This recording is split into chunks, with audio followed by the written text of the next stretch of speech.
പല്ല് കേടുവരാതിരിക്കാനുള്ള 6 best tips. ചില ആളുകൾക്ക് ഇതുവരെ ഒരു പല്ല് പോലും കേടുവന്നിട്ടുണ്ടാവില്ല. പക്ഷെ മറ്റു ചിലർക്ക് ചെറുപ്പം മുതലേ പല്ലിന് കേടായിരിക്കും. ഒന്നല്ലെങ്കിൽ വേറൊരു പല്ലിങ്ങനെ കേടോ വേദനയോ എപ്പോഴും ഉണ്ടാവും.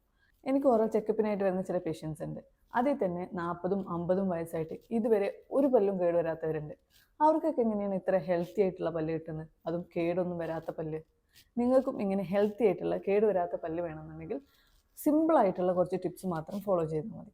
ഇനി അത് കഴിക്കരുത് ഇത് കഴിക്കരുത് എന്നൊന്നും പറഞ്ഞിട്ടുള്ള ടിപ്സ് അല്ല, നിങ്ങൾക്ക് വീട്ടിൽ തന്നെ ചെയ്യാൻ പറ്റുന്ന സിമ്പിളായിട്ടുള്ള കുറച്ച് കാര്യങ്ങളാണ്. ഏതൊക്കെയാണ് ആ ടിപ്സ് നോക്കാം. ഫസ്റ്റ് വൺ, രാത്രി കിടക്കുന്നതിന് മുമ്പ് ബ്രഷ് ചെയ്യുമ്പോൾ ഡ്രൈ ആയിട്ടുള്ള ടൂത്ത് ബ്രഷ്, അതായത് നമ്മൾ ടൂത്ത് പേസ്റ്റ് അപ്ലൈ ചെയ്യുന്നതിന് മുമ്പുള്ള ടൂത്ത് ബ്രഷ് ഉപയോഗിച്ചിട്ട് ആദ്യം പല്ലൊന്ന് ക്ലീൻ ചെയ്യുക. ഇതുവഴി നിങ്ങളുടെ പല്ലിൽ ഒട്ടിപ്പിടിച്ചിട്ടുള്ള ഫുഡൊക്കെ പെട്ടെന്ന് റിമൂവ് ആയി പോകും. രണ്ടാമത് വീണ്ടും ടൂത്ത് പേസ്റ്റ് ഉപയോഗിച്ചിട്ട് നിങ്ങൾ ബ്രഷ് ചെയ്യുമ്പോൾ ഈ ടൂത്ത് പേസ്റ്റിൽ അടങ്ങിയിട്ടുള്ള ഫ്ലൂറൈഡ് നമ്മുടെ പല്ലിൽ നന്നായിട്ട് ആക്ട് ചെയ്യും. അത് ഒരു മെത്തേഡാണ്. ഇത് നമുക്ക് വീട്ടിൽ ചെയ്യാൻ പറ്റിയൊരു ടിപ്പാണ്. ഇനി വീട്ടിലല്ല പുറത്ത് പോയി ഫുഡ് കഴിക്കുന്ന സമയത്ത് നിങ്ങൾക്ക് ചെയ്യാൻ പറ്റിയൊരു ടിപ്പാണ് next one, xylitol gum. Xylitol gum ഭക്ഷണം കഴിച്ചതിന് ശേഷം ഒന്ന് ച്യൂ ചെയ്യുക. ഇത് നിങ്ങളുടെ വായിലടങ്ങിയിട്ടുള്ള ആസിഡ്സിനെ നിർവീര്യമാക്കാൻ ഹെൽപ്പ് ചെയ്യും. എന്ന് വിചാരിച്ച് എല്ലാ ചൂയിങ്ങും പറ്റില്ല, സൈലിറ്റോൾ ഗം തന്നെ ചൂസ് ചെയ്യണം. ഇനി നെക്സ്റ്റ് ടിപ്പ് ചിലപ്പോൾ നിങ്ങൾക്ക് ചെയ്യാൻ കുറച്ച് ബുദ്ധിമുട്ടുണ്ടാകും, എന്നാലും ഒന്ന് ട്രൈ ചെയ്ത് നോക്കുക. It's tip number 3. സാധാരണ നമ്മൾ ബ്രഷ് ചെയ്തതിന് ശേഷം വായിലടങ്ങിയിട്ടുള്ള ടൂത്ത് പേസ്റ്റ് വെള്ളം ഒഴിച്ചിട്ട് കഴുകി കളയാറാണ് പതിവ്. ഇത് ഇങ്ങനെ കഴുകി കളയാതെ അധികമുള്ള ടൂത്ത് പേസ്റ്റ് തുപ്പിക്കളയുക. പിന്നീട് വെള്ളം കൊണ്ട് കഴുകി കളയരുത്. ഇതുമൂലം നിങ്ങളുടെ ടൂത്ത് പേസ്റ്റിൽ അടങ്ങിയിട്ടുള്ള ഫ്ലൂറൈഡ് നമ്മുടെ പല്ലിൽ നന്നായിട്ട് പ്രവർത്തിക്കും. പക്ഷേ ഇങ്ങനത്തെ സിറ്റുവേഷൻസിൽ നമുക്ക് ചിലപ്പം ഫുഡ് കഴിക്കാൻ ബുദ്ധിമുട്ടായിരിക്കും അല്ലേ? അങ്ങനെയാണെന്നുണ്ടെങ്കിൽ ഫുഡ് കഴിക്കുന്നതിന് കുറച്ച് മുമ്പ് വായൊന്ന് നന്നായിട്ട് കഴുകുക. അല്ലാതെ ടൂത്ത് ബ്രഷ് ഉപയോഗിച്ച ഉടനെ തന്നെ കഴുകി കളയരുത്. ആദ്യം കുറച്ച് ബുദ്ധിമുട്ടുണ്ടാവും, എന്നാലും ട്രൈ ചെയ്ത് നോക്കാം. ടിപ്പ് നമ്പർ 4, നിങ്ങൾ ഫ്ലോസ് ചെയ്യുന്ന സമയത്ത് ഫ്ലോസിൽ ഇത്തിരി ടൂത്ത് പേസ്റ്റ് അപ്ലൈ ചെയ്യുക. എന്നിട്ട് ആ ഫ്ലോസും കൊണ്ട് ഫ്ലോസ് ചെയ്യുക. ഇങ്ങനെ ചെയ്യുകയാണെങ്കിൽ നിങ്ങളുടെ പല്ലിൻ്റെ ഇടയിൽ എന്തെങ്കിലും ഡീക്കെ വരാൻ ചാൻസ് ഉണ്ടെങ്കിൽ ഇത് പ്രൊട്ടക്റ്റ് ചെയ്യും. എങ്ങനെയാണെന്ന് വെച്ചാൽ ചില സ്റ്റാർട്ടിങ് ഡീക്കേസ് റിവേഴ്സിബിൾ ആണ്. അപ്പോൾ ഫസ്റ്റ് സിറ്റുവേഷൻസ് തന്നെ നമ്മൾ ഈ ഫ്ലൂറൈഡ് ഇതിൻ്റെ ഇടയിൽ അപ്ലൈ ചെയ്യുമ്പോൾ അത് റിവേഴ്സ് ആവാൻ നല്ല ചാൻസസ് ഉണ്ട്. ഇനി എങ്ങനെയാണ് ഫ്ലോസ് ചെയ്യേണ്ടത് എന്നുള്ളതൊക്കെ ഞാനൊരു വീഡിയോ ചെയ്തിട്ടുണ്ട്.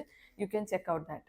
നെക്സ്റ്റ് ടിപ്പ് നമ്പർ 5, നിങ്ങൾ എന്ത് ഫുഡ് വേണമെങ്കിൽ കഴിച്ചോളൂ. അത് ഇനി ചോക്ലേറ്റ് ആയിക്കോട്ടെ, അല്ലെങ്കിൽ ഹെൽത്തി ഫുഡ് ആണെന്നുണ്ടെങ്കിൽ പോലും നിങ്ങൾ ഭക്ഷണം കഴിച്ച് കഴിഞ്ഞാൽ വായൽ ജസ്റ്റ് വെള്ളമാക്കിയിട്ട് തുപ്പിക്കളയുന്നതിന് പകരം നന്നായിട്ടൊന്ന് വായ കഴുകുക. വേണമെങ്കിൽ നിങ്ങൾ ഫിംഗർ യൂസ് ചെയ്തിട്ട് ജസ്റ്റ് ഒന്ന് കഴുകിക്കളയാവുന്നതാണ്. ഇനി അതല്ല വീട്ടിലാണ് പറ്റുന്നുണ്ടെങ്കിൽ നിങ്ങൾക്ക് നോർമൽ ടൂത്ത് ബ്രഷ് ഉപയോഗിച്ചിട്ട്, പേസ്റ്റ് ഒന്നും ആക്കാതെ ടൂത്ത് ബ്രഷ് ഉപയോഗിച്ചിട്ട് നന്നായിട്ടൊന്ന് കഴുകിക്കളയാം. Tip number 6, dental sealants apply ചെയ്യുക. പൊതുവേ ഇത് കുട്ടികൾക്കാണ് ചെയ്യാറ്, പക്ഷെ മുതിർന്നവർക്കും നല്ല എഫക്റ്റീവാണ്. നിങ്ങളുടെ പല്ലിൽ എന്തെങ്കിലും ഡീക്കെ വരാൻ ചാൻസസ് ഉള്ള പല്ലാണ്, അല്ലെങ്കിൽ ഡീക്കെ പ്രോൺ ആയിട്ടുള്ള പല്ലാണെന്നുണ്ടെങ്കിൽ നിങ്ങൾക്ക് ഡെന്റൽ സീലൻസ് അപ്ലൈ ചെയ്യാം. എങ്ങനെയാണ് ഇതിൻ്റെ പ്രോസസ്സ് എന്ന് വെച്ചാൽ, നമ്മുടെ പല്ലിൻ്റെ ലാസ്റ്റ് പല്ലിലൊക്കെ ഗ്രൂസ് ഉണ്ട്, ചെറിയ ചെറിയ ഗ്രൂസ്. ഈ ഗ്രൂസിൽ ഫുഡ് ഇരുന്നിട്ടാണ് നമുക്ക് പെട്ടെന്ന് ഡീക്കെ വരുന്നത്. ഈ ഗ്രൂസ് ഡെന്റൽ സീലൻസ് വെച്ച് ക്ലോസ് ചെയ്യും. ഇങ്ങനെ ക്ലോസ് ചെയ്ത് കഴിഞ്ഞാൽ പിന്നെ ഡീക്കെ വരുന്നത് നമുക്ക് പ്രൊട്ടക്ട് ചെയ്യാൻ പറ്റും. ഇതത്ര എക്സ്പെൻസീവ് ആയിട്ടുള്ള ട്രീറ്റ്മെൻ്റ് ഒന്നുമല്ല, ചിലവ് കുറഞ്ഞിട്ടുള്ളൊരു ട്രീറ്റ്മെൻ്റ് ആണ്. ട്രീറ്റ്മെൻ്റ് എന്ന് പറയാൻ പറ്റില്ല, ഒരു പ്രൊട്ടക്റ്റീവ് മെഷറായിട്ട് ചെയ്യാൻ പറ്റിയൊരു സൊല്യൂഷനാണിത്. നമ്മുടെ നാട്ടിൽ അത്ര സുലഭമല്ല എന്നുള്ളൂ, പക്ഷെ പുറം രാജ്യങ്ങളിലൊക്കെ അധികം പേരും ഈ പ്രൊട്ടക്റ്റീവ് മെഷറായിട്ട് ഡെന്റൽ സീലൻസ് യൂസ് ചെയ്യുന്നുണ്ട്. So that's all for the tips. ഈ ടിപ്സ് മാത്രം നോക്കിയാൽ പോരാ, നിങ്ങൾക്ക് നല്ലൊരു പ്രോപ്പർ ഓറൽ ഹൈജീനും കൂടി വേണം. എങ്ങനെയാണ് നല്ലൊരു ഓറൽ ഹൈജീൻ എന്നുള്ളതിൻ്റെ വീഡിയോ ഞാൻ ചെയ്തിട്ടുണ്ട്. You can check out that.